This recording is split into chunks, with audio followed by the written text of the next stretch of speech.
Bueno, el día de hoy quiero compartir un mensaje que creo que puede ser de bendición. Yo estoy creyendo que va a ser de bendición para nuestras vidas.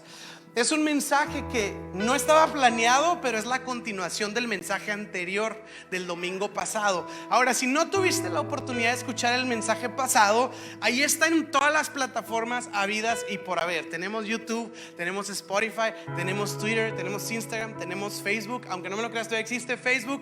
Tenemos Spotify en podcast. Donde quieras puedes encontrar el mensaje del fin de semana pasado que titulamos Un pequeño exponencial. Y el día de hoy es una continuación. Básicamente, para resumirnos y ponernos todos en el mismo contexto, hablábamos de cómo Dios trabaja. Dios trabaja con semillas. Eso es lo que básicamente enseñamos. Dios trabaja con semillas. Pensábamos que Dios era como el genio de la lámpara, que decíamos, deseo esto, y Dios lo cumplía en el instante. Y sabes que Dios sí cumple promesas, Dios sí contesta oraciones, pero la mayoría de las veces lo hace en formato semilla y no microondas, ¿ok? Lo hace en un proceso de crecimiento y de desarrollo. Ahora, yo estaba hablando de que esto nos da la revelación de que la manera en la que Dios quiere que operemos es como que desarrollando todo lo que está presente en nuestra vida. Mi familia, mis finanzas, mis talentos, mi trabajo, mi negocio, lo que sea que yo tengo en mi mano, son semillas que yo tengo la intención o tengo la responsabilidad de parte de Dios de multiplicarla. ¿Ok? Y se oye muy padre y anima mucho y es como, sí, voy a salir de Central a multiplicar todo lo que tengo. Pero luego, ¿cómo le hago?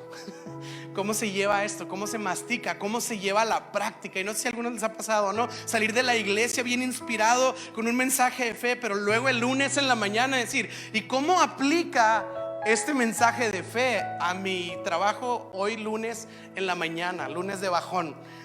O cómo aplica el martes en la tarde en el tráfico, cómo aplica el miércoles en la noche con mi familia en la casa. Entonces quiero continuar este mensaje trayéndolo un poco más aterrizado a lo práctico, cómo hacer este principio de lo exponencial. Amén. Así que quiero empezar leyendo un versículo con el que terminamos el domingo pasado y vamos a partir de ahí. Está en Zacarías 4:10. El día de hoy no tuve la oportunidad de tener los versículos, tachita, no son los de la mesa de proyección, de producción. Fue el predicador, tachita el predicador. Pero si tienes tu Biblia ahí me puedes acompañar, o como quiera yo lo voy a leer en voz alta los versículos. Zacarías 4:10 y dice el Señor: no desprecien este humilde comienzo, porque los ojos del Señor se deleitan en ver el trabajo iniciado. Y este es el principio: valorar y atesorar lo pequeño. Porque así como es pequeña una semilla de mostaza, Dios le ha dado un ingrediente especial, el ingrediente del crecimiento exponencial. Así que Dios dice, hey, no menosprecies el comienzo, porque Dios se deleita en los pequeños comienzos. Y decíamos que nosotros nos esperamos al proceso terminado. Empiezas algo y no, pero cuando acabes me dices. Pero ahorita que vas empezando no sirve. La Biblia nos dice lo opuesto. Dice que el Señor se deleita cada vez que tú y yo iniciamos. Cuando tenemos la iniciativa de empezar. ¿Qué estás empezando? Estoy empezando a leer mi Biblia, estoy empezando a orar, estoy empezando a congregarme, estoy empezando a servir, estoy empezando a buscar otra vez a Dios, estoy empezando un negocio, estoy empezando una familia, estoy empezando planes de todo esto que estás empezando. Cada vez que tú y yo lo ponemos en manos de Dios, Él se deleita y Él tiene la capacidad de guiarnos en el proceso, de que todas estas pequeñas semillas que tenemos crezcan exponencialmente. Esta es nuestra promesa, amén. ¿Qué les parece si oramos para poner este mensaje en manos de Dios y continuamos? Señor, háblanos, gracias porque tu presencia es palpable entre nosotros el día de hoy. Quieres hacer algo y eso es muy emocionante, Señor, porque tú eres un Dios que sigue obrando en nuestras vidas. Yo te pido que lo hagas en esta tarde, lo que tú mejor sabes hacer, que es guiarnos, que es hablarnos, que es transformarnos, Señor. Que tu gracia y tu favor bendigan este tiempo y podamos escuchar del cielo aquello que tú tienes para nosotros. En el nombre de Jesús te damos tantas gracias y te damos toda la alabanza. Todos decimos amén y le damos un aplauso a Jesús, que es quien lo merece. Él es digno.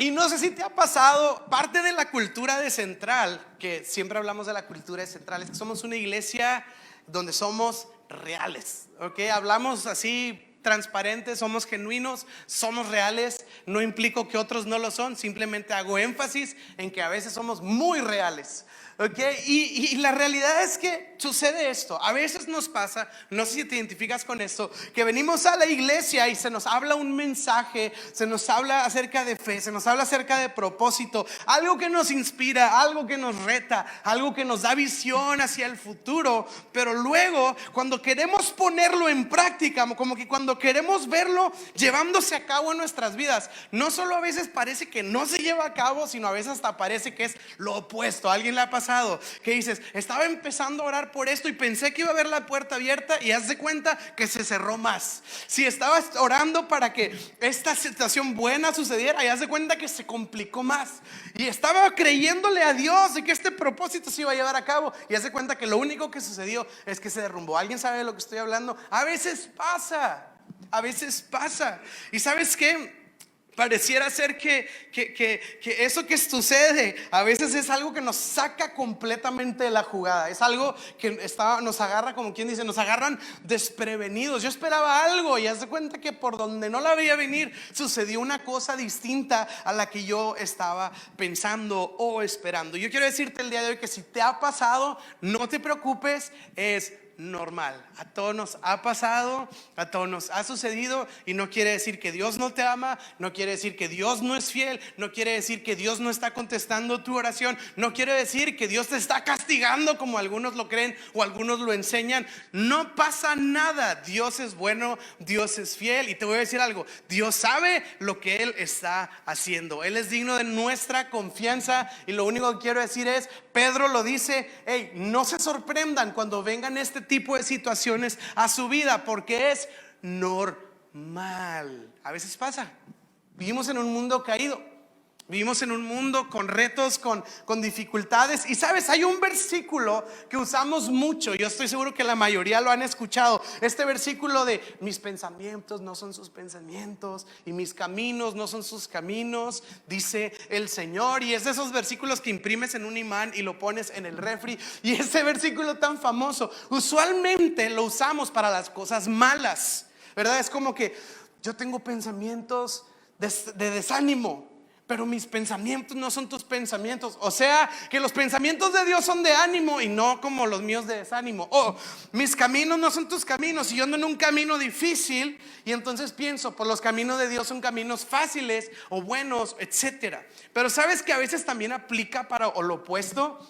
A veces yo puedo planear un camino bueno, un camino que según yo es próspero, un camino que va a ser lo mejor para mi vida, y ahí también aplica, mis caminos no son sus caminos. Porque siempre aplicamos versículos para lo malo, pero a veces como seres humanos también estamos haciendo cosas y también esperamos que por ser buenas o lo más conveniente para nosotros, de ley va a suceder. Pero también ahí aplica que a veces, por más bueno que sea o por mejor pensamiento que yo tenga, sus pensamientos no son mis pensamientos y sus caminos no son mis caminos. Entonces el problema en sí no está en Dios como tal. No es que Dios dejó de ser fiel, Dios dejó de amarme, Dios empezó a castigarme. Es que a veces nosotros hacemos expectativas que, número uno, las inventamos nosotros, y número dos, que Dios nunca nos prometió. Entonces a veces tenemos esta idea de cómo van a suceder las cosas. Es que yo pensé que saliendo de la iglesia todo iba a ser así. Es que yo pensé que saliendo de ese retiro todo iba a suceder de esta manera. Es que yo pensé que cuando me graduara del instituto bíblico, las naciones iban a abrir sus brazos y me iban a esperar a mí para llegar y todo esto. Nosotros nos hacemos esas expectativas y a veces pensamos que Dios nos ha fallado, pero realmente no es que Dios nos ha fallado, es que muchas veces sus caminos no son mis caminos, ni sus pensamientos son mis pensamientos. Pero la promesa de este versículo, antes de decir, me desanimaron hoy en la iglesia, es que él termina diciendo, pero mis pensamientos y mis planes son más altos que los suyos. Que está diciendo Dios al final, es diferente a veces nuestro plan, pero el mío siempre es mejor. Mi plan siempre es más bueno, mi plan siempre es más sabio, mi plan siempre es más Perfecto, es lo que nos promete nuestro Dios. Y sabes, cuando hablo de este tema, nos situamos en el contexto del versículo que leímos de Zacarías. Dios habló al pueblo de Israel en una situación que estaban viviendo en particular. ¿Y sabes qué hizo Dios? Les dio un pequeño exponencial.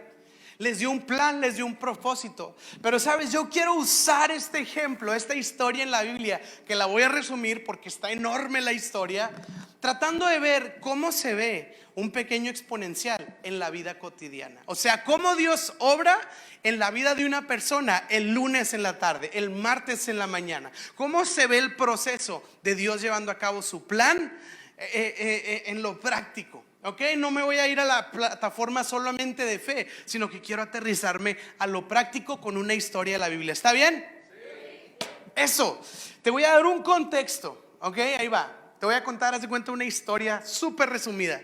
El pueblo de Israel, el pueblo de Dios, tenía un pacto con Dios. Dios les iba a dar algo, pero el pueblo fue infiel al pacto de Dios, rompieron su parte.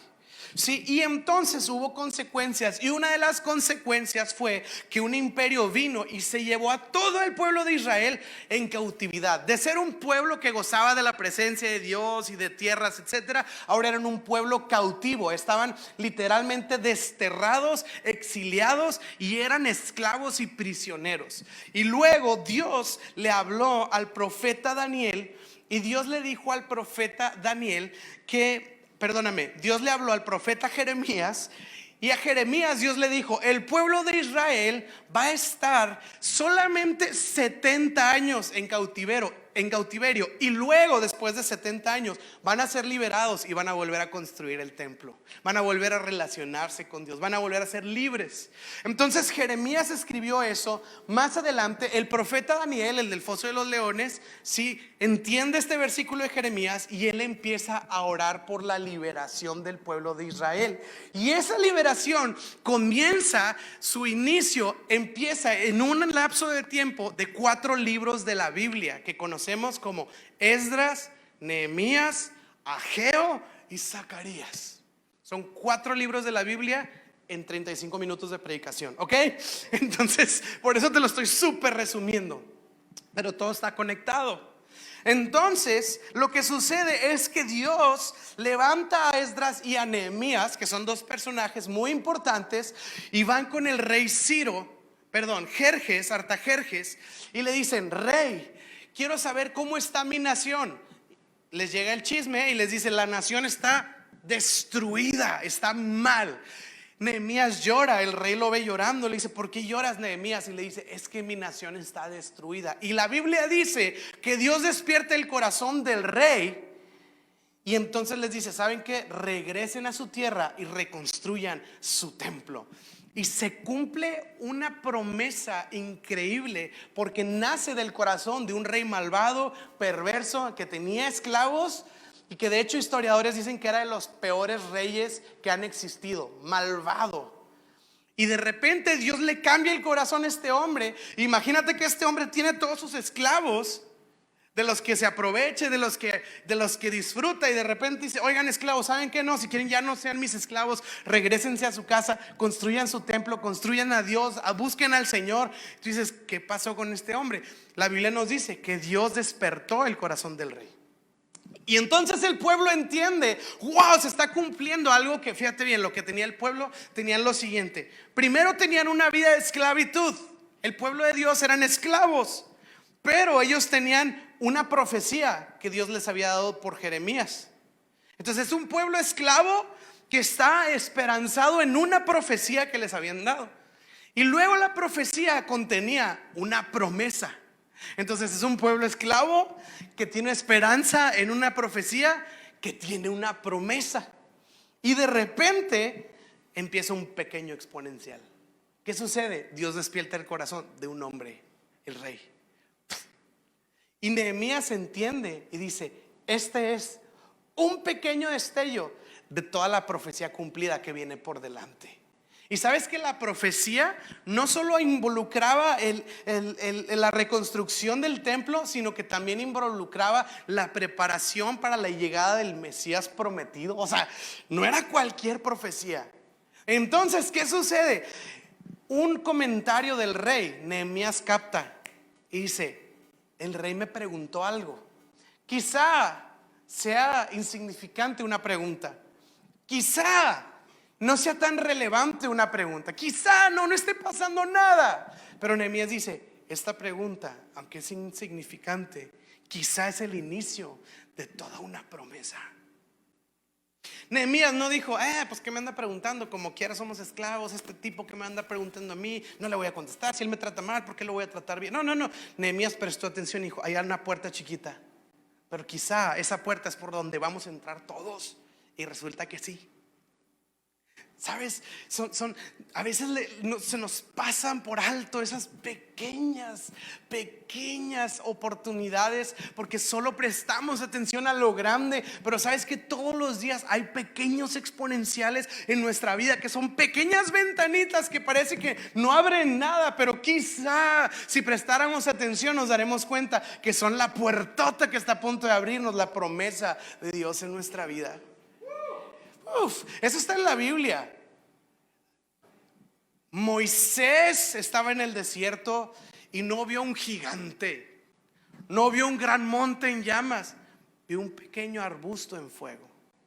Pequeño, insignificante, pero ahí estaba no solo su llamado, ahí estaba lo que va a catalizar la liberación de todo un pueblo y 10 plagas y maná en el desierto. Una pequeña zarza. Entonces sucede esto, ¿y qué pasa? Empieza entonces el pequeño exponencial, empieza a desarrollarse. Entonces, ya Dios nos dio la gracia y el favor para reconstruir el templo. Pues ahora es el proceso. Dios no apareció un templo. Dios no dijo: ahí va la promesa, ahí está su templo. Había que chambear. Y entonces el pueblo, Esdras y Nehemías, empiezan a animar al pueblo y levantan un líder, Zorobabel. Ahí te encargo el nombre, Zorobabel o Zoro, como te queramos decir. Vente, anima al pueblo, vámonos todos a construir. Vamos a construir, fíjate bien, vamos a avanzar en el propósito de Dios para nuestras vidas. Esta pequeña oportunidad va a ser el cumplimiento de una promesa. Yeah. Y entonces nos fuimos todos emocionados de la iglesia. Yeah. Pero lo que llama la atención es cómo se ve el proceso. Yo quiero decirte el día de hoy: Dios tiene semillas en tu vida, de propósito, de planes, de promesas. Pero lo que quiero hablar el día de hoy no es decirte que los tienes, es decirte cómo se ven en el desarrollo. Creo que eso nos ayuda a tener perspectiva correcta. Así que Esdras capítulo 3 versículo 10, te lo voy a leer y ponle atención a las palabras. Fíjate, dice: y cuando los constructores empezaron a construir y terminaron los cimientos del templo, los sacerdotes pusieron sus mantos y tomaron su lugar para tocar sus trompetas. Luego agarraron música, las trompetas. ¿Qué, se parece a alguna canción o qué? Y dice: y luego los levitas, descendientes de Asaf, hicieron sonar los címbalos, o sea, las baterías, para alabar al Señor, tal como lo había establecido el rey David. Con alabanza y agradecimiento entonaron el siguiente canto al Señor. El Señor es tan bueno y su fiel amor por Israel permanece para siempre. Y todo el pueblo dio un fuerte grito alabando al Señor, porque se habían echado los cimientos del templo del Señor. El pueblo había entendido el principio del pequeño exponencial. No es el templo terminado, no es el templo en su esplendor y en su gloria, son cimientos, pero son un inicio de una promesa que Dios va a llevar a cabo. Y el inicio, los puros cimientos fueron suficientes para que el pueblo estallara en alabanza. Había un entusiasmo, había una emoción. Sabes, a mí me encanta que ahora que está, pues obviamente Aria está aquí con niños y va a las clases. Y ahora llega Aria a la casa y Aria tiene 2 años, apenas va a cumplir 3 años. Y la vez pasada, así de la nada, Aria me dijo: papá, Jesús calmó la tormenta. ¿Eso es teología? Pues así como que hebreo y griego y arameo, no, pero son cimientos de una vida de fe. Yo le dije, ¿y por qué calmó la tormenta? ¿O cómo la calmó? Yo le dije, porque quería resaltar el poder de la palabra de Jesús. Y Aria me dice, le dijo, tormenta, shh, cállate porque me quiero dormir. Obvio, pues porque despertó a Jesús la tormenta. Nunca lo había pensado, pero en la lógica de Aria calmó la tormenta para volverse a dormir. Era mucho ruido. Y sabes que se enternece mi corazón porque son cimientos y me emociona. Yo no digo, ay, Aria ni es así. No, es wow, que Aria ya tiene a Jesús presente en su vida, en su mente, y piensa en él porque salió de la nada. De repente también íbamos en el carro y me dice, papá, Jesús ya va a venir. Y yo, ¿quién te dijo? ¿Te enseñaron? Si te enseñaron, súper bien. Y si salió de una revelación, pues platícame más. Gloria a Dios, son cimientos y me emociona. Y sabes, por eso lo que decíamos, teníamos nuestras primeras reuniones en Zoom. Y era que tuvimos primera reunión en Zoom. Éramos 5, contándome a mí y a Andrea. Pero bueno, éramos 5. Ya no cabíamos en la sala de Zoom. Ay. Pero son cimientos y son el inicio de una promesa. Son el inicio de algo. Nunca menospreciemos primeros comienzos. Y nos emocionamos, y entonces está un momento de euforia. Y creo que es lo que sucede en nosotros cuando escuchamos una promesa de parte de Dios. Cuando sabemos que Dios va a obrar, cuando sabemos que Dios va a hacer algo en nuestra vida, está esta primera etapa de la euforia, la emoción, la pasión, el compromiso. Decir, ahora sí, no, ahora sí, agárrate porque ya llegué. Y lo siguiente que sucede, una segunda etapa, que de hecho está en el versículo siguiente, fíjate bien, dice Esdras, capítulo 3, versículo 2, y dice, pero, ya empezamos mal. Había una euforia y sacaron las trompetas y los címbalos y todos alababan y decían, bueno es Dios y su misericordia es para siempre. Y todos dieron un grito de alabanza y de agradecimiento a Dios. Pero, y es parte de esos peros. Y fíjate el pero, dice, sin embargo, muchos de los sacerdotes levitas y otros líderes de edad avanzada que habían visto el templo anterior lloraron en voz alta al ver los cimientos del nuevo templo. Y los demás, en cambio, gritaban de alegría. Y los gritos de alegría se mezclaron con el llanto y produjeron un clamor que podía oírse a gran distancia. ¿Sabes qué empezó a haber? Un dolor. Empezó a haber un dolor.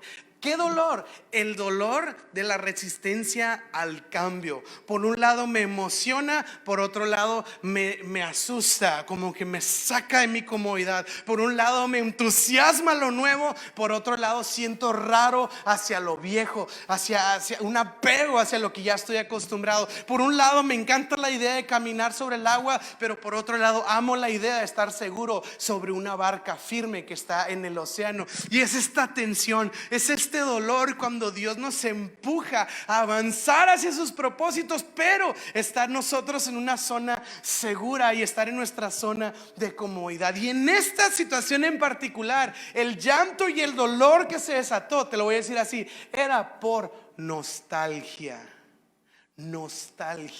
Ahora fíjate bien, la nostalgia lo vemos como una emoción bonita. Es como, ay, me dio nostalgia, y es como que la lagrimita nostálgica del sentimiento de recordar los momentos Coca-Cola del pasado, ¿verdad? Así como que lo ves como los comerciales. Y pensamos que la nostalgia no es mala o no es tóxica o no es nociva, pero ¿sabes qué? Yo quiero decirte el día de hoy que es una emoción muy sutil la nostalgia.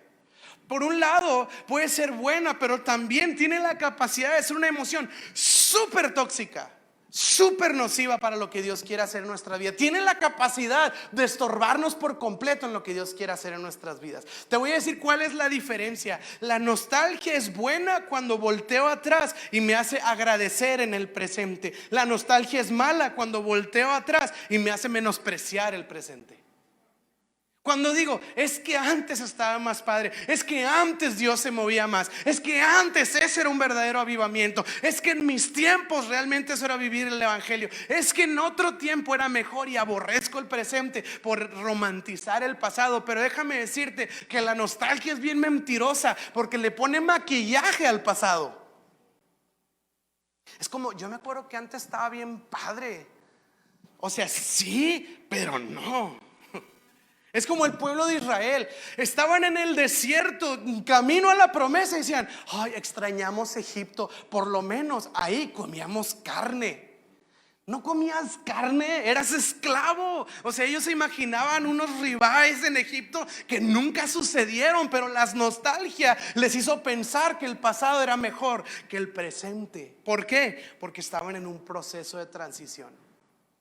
Estaban en un proceso de cumplimiento de promesa. ¿Y sabes por qué es un momento muy importante ese momento? Cuando todavía no se cumple. ¿Sabes por qué? Porque todavía no lo ves terminado.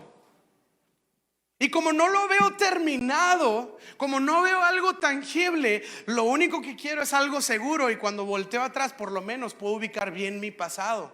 Y como no puedo ver la gloria del futuro, trato de ver mejor la gloria del pasado, porque por lo menos esa ya la puedo ver, esa ya la puedo tocar. Pero la nostalgia no es buena cuando el pasado me hace menospreciar mi presente, cuando el pasado me hace aborrecer lo que está por suceder en el futuro. La nostalgia es buena cuando volteo atrás y el día de hoy puedo decir, gracias Dios por todo lo que hiciste en el pasado. Gracias Dios por todos los lugares en los que me hiciste transitar. Gracias Señor por todas las circunstancias que de alguna manera me han llevado al momento en el que me encuentro hoy. Gracias Dios por todo lo que has hecho. Pero gracias Dios también por todo lo que estás haciendo y por todo lo que harás. Sí, y este pueblo, ¿sabes lo que sucedió? Era un asunto de una nostalgia o una preferencia personal de cómo se veía el templo. O sea, ellos estaban a punto de construir un nuevo templo. Y dice aquí que los sacerdotes vieron el nuevo templo y dijeron, me gusta más el que teníamos antes. Estaba más padre el que ya teníamos. Tenía oro y tenía diamantes y tenía perlas preciosas. El que están haciendo ahorita está bien hipster, o sea, bien fregado. Y no les gustaba. Pero qué fuerte cuando mi preferencia personal, cuando mi gusto personal estorba lo que Dios quiere hacer en mi vida. Entonces necesitamos saber que debemos de ser flexibles al cambio acerca de las temporadas y lo que Dios quiere hacer en el futuro y en nuestro presente. ¿Sabes que eso les estorbó a los fariseos? Cuando Jesús vino, los fariseos tenían un deseo de cómo fuera la llegada del Mesías. Ellos querían que fuera algo épico, algo tipo de realeza, algo así como que muy ostentoso. Y ellos se imaginaban al Mesías de una manera, y ellos se imaginaban en dónde se iba a sentar, por dónde se iba a pasear. Y de repente Jesús dice, yo quiero pasar por Samaria, yo quiero ir con los pecadores, yo quiero ir con los necesitados, yo quiero ir con los endemoniados. Y los fariseos dicen, no me gusta esto que tú quieres hacer, Jesús. Y entonces Jesús les dice lo siguiente. Básicamente les dice, no puedo echar un vino nuevo en vasijas viejas. Y les habla acerca de esta flexibilidad o esta capacidad de abrazar todo lo que Dios quiere hacer. Fíjate bien, en la forma en la que Dios lo quiere hacer, no en mi gusto personal. Así que lo que sucede es que siempre que Dios nos quiere llevar a algo, Dios nos va a sacar de nuestra comodidad, Dios nos va a sacar de lo que estamos acostumbrados, y Dios va a trabajar en cambiar nuestras vidas. El evangelio es transformación. Entonces debemos, ahora sí que como quien dice, ¿verdad? Flojitos y cooperando, ser odres nuevos para recibir todo lo que Dios quiere hacer. Y aquí lo que estaba sucediendo es que Dios estaba llevándolos al futuro, pero ellos seguían aferrados al pasado, ellos seguían aferrados a su experiencia, ellos seguían aferrados en lo que querían, porque extrañaban ese pasado. Y no sé si te ha pasado, digo, aquí voy a dar el viejazo con mi comentario, pero de repente estoy viendo Spotify y estoy viendo algo cristiano, de repente, y y de repente se pone alguna canción vieja, ¿no? Cristiana, así de los 2000. Ya vente. Una canción fósil de los 2000, nada se cree. Y pues ya no tiene sintetizadores, no tiene robots en la alabanza, ¿verdad? No tiene electrónico, hace sí instrumentos de verdad. Y luego siempre era en vivo. ¿Te acuerdas que la alabanza antes siempre se grababa en vivo, no en estudio? Bueno, eso pensábamos todo, pero sí lo retocan en estudio. Y luego se grababa en vivo y pues siempre se oían los gritos de la gente que les daba algo, ¿no?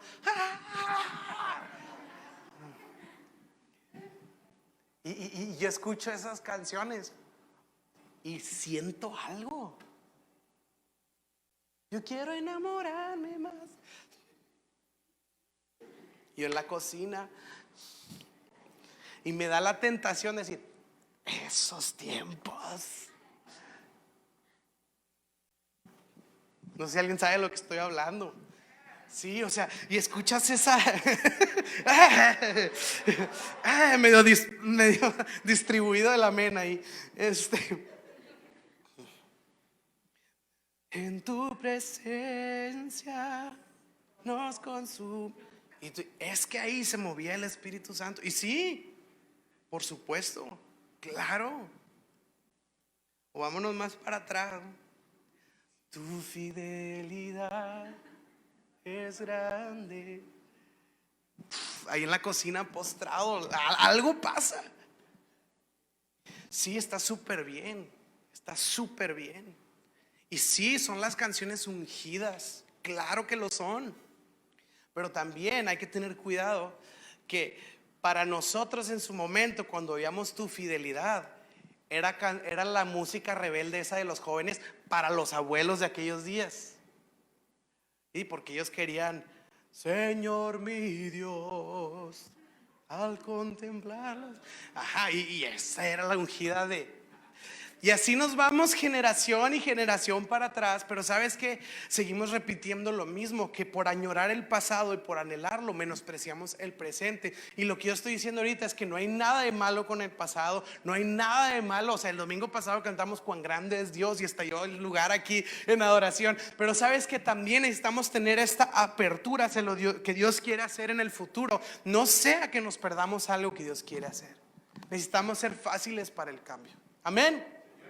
Segundo, me fui a algo súper superficial como la música, no, pero pues habla en muchas áreas de nuestra vida. Ahora lo que sucede es lo siguiente. Ok, entonces hay un entusiasmo y luego viene esta nostalgia en donde ellos están en el momento de decidir si iban a aferrarse al pasado o iban a extenderse hacia el futuro, lo que Dios tenía para ellos. Gracias a Dios, aunque está un poco dividida la situación, el pueblo prevalece y decide continuar a construir el templo. Aunque no se parecía, siguen adelante la obra. Ellos quieren caminar hacia lo que Dios les había dicho. ¿Y sabes qué es lo que sucede? Esdras 4 versículo 1. Y mira, primero sucedió que el pueblo estaba entusiasmado, luego sucedió que el pueblo estaba medio luchando con el cambio, y luego el Esdras 4 dice, y cuando los enemigos, ándale, o sea, si de por sí era entusiasmo, nostalgia o lucha interna, y luego llegan unos enemigos.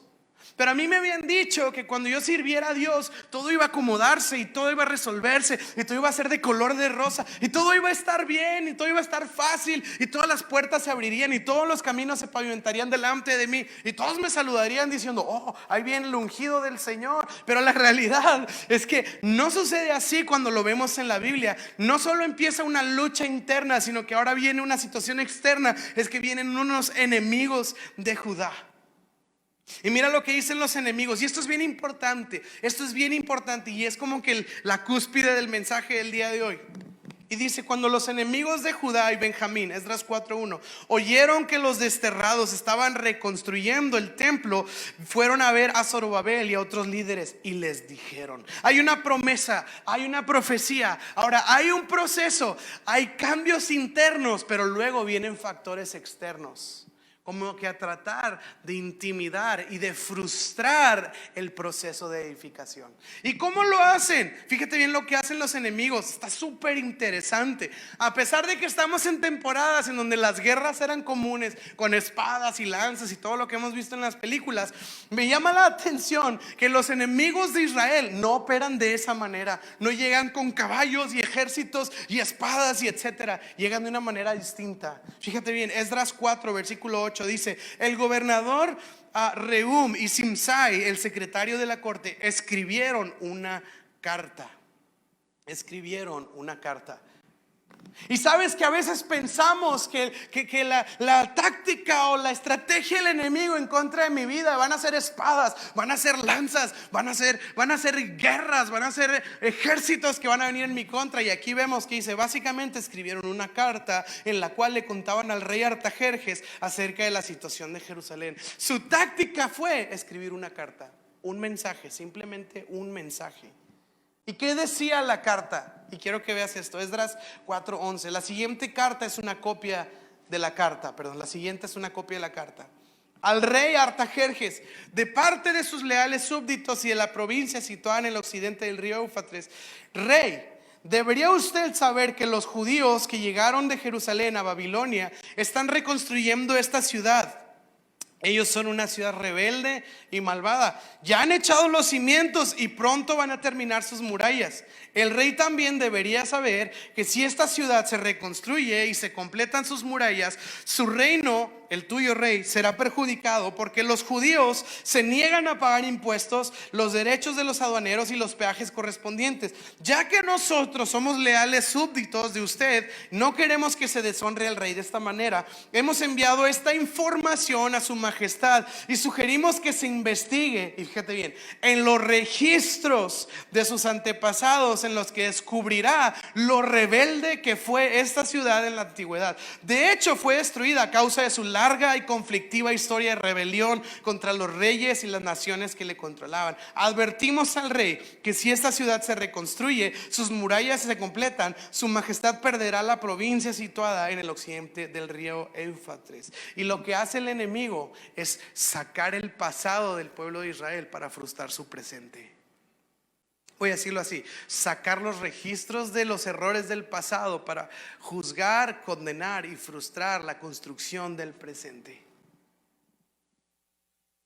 No usaron fuerza, no usaron armas, no usaron ejércitos, simplemente sacaron información que usaron en su contra.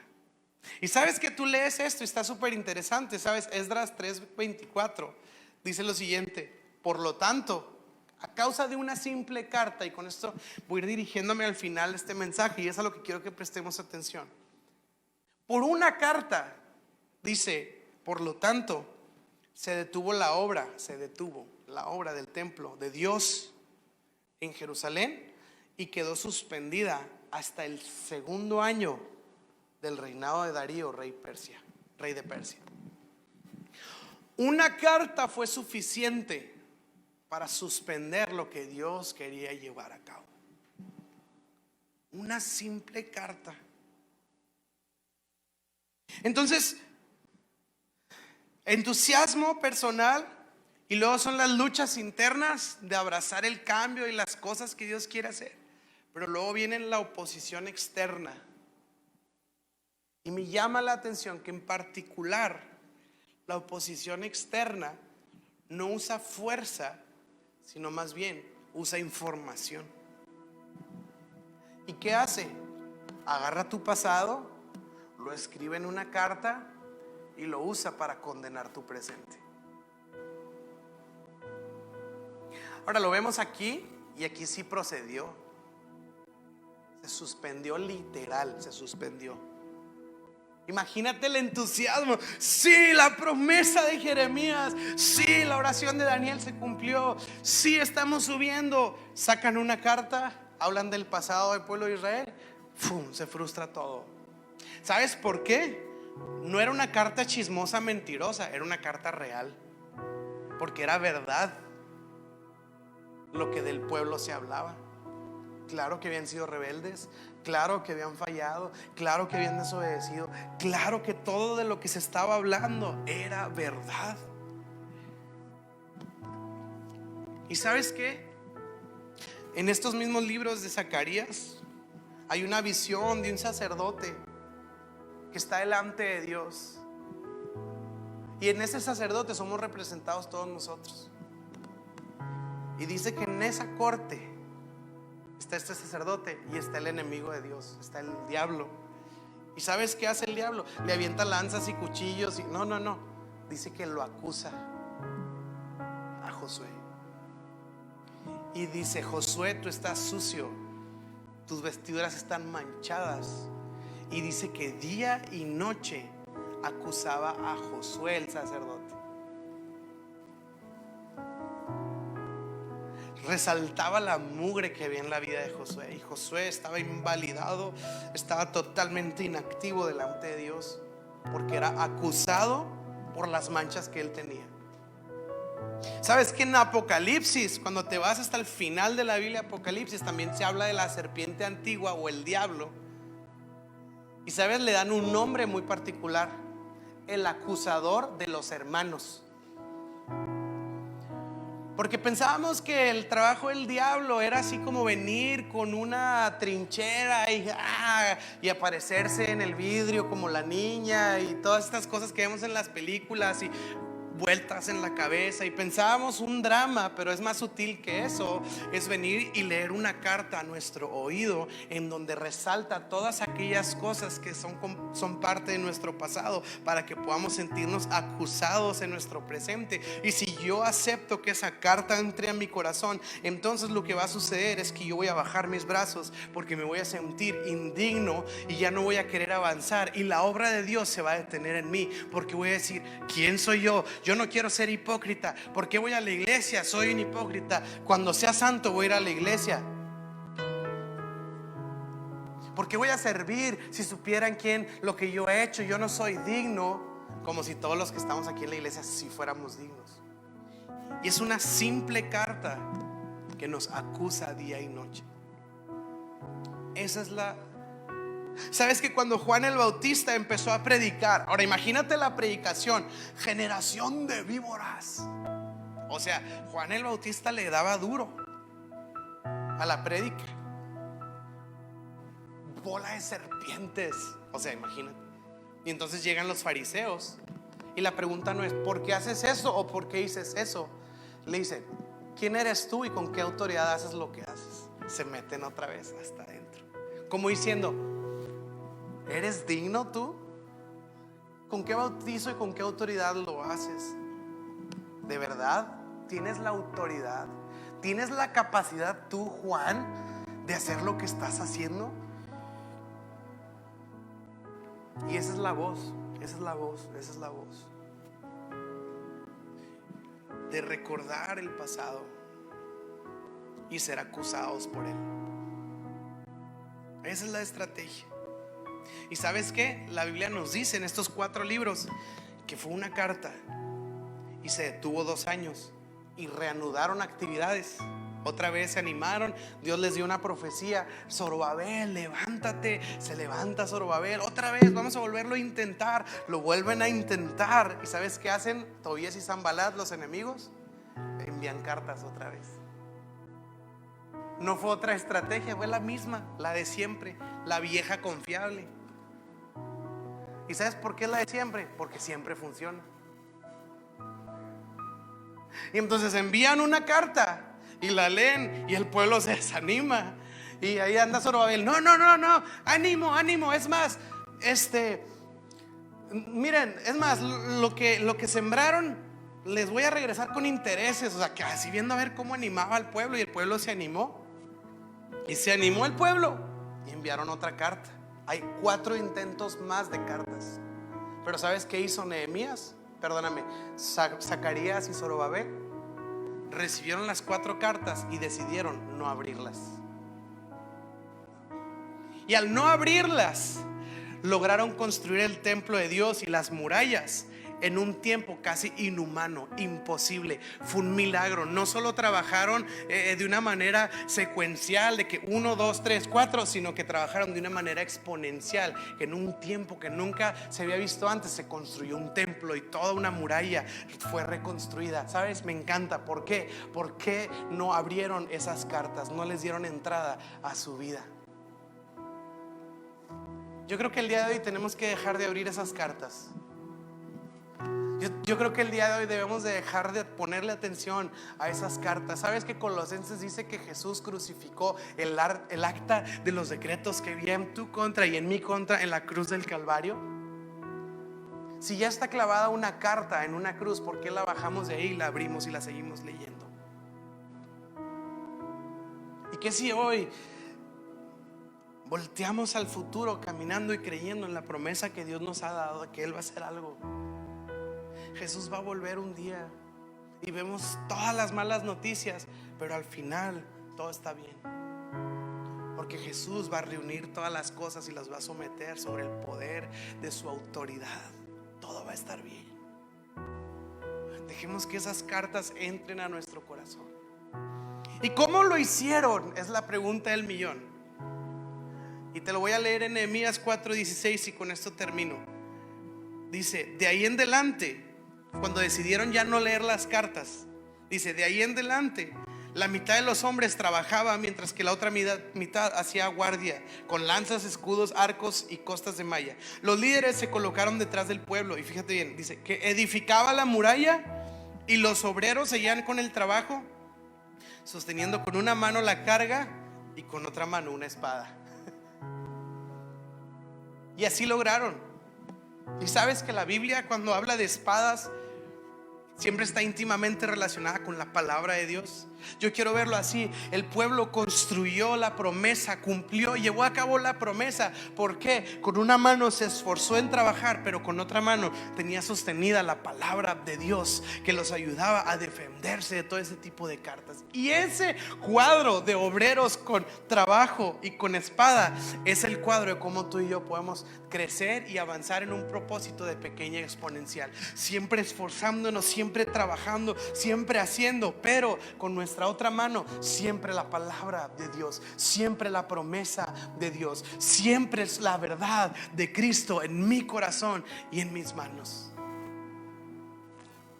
Así que ¿por qué no nos ponemos de pie?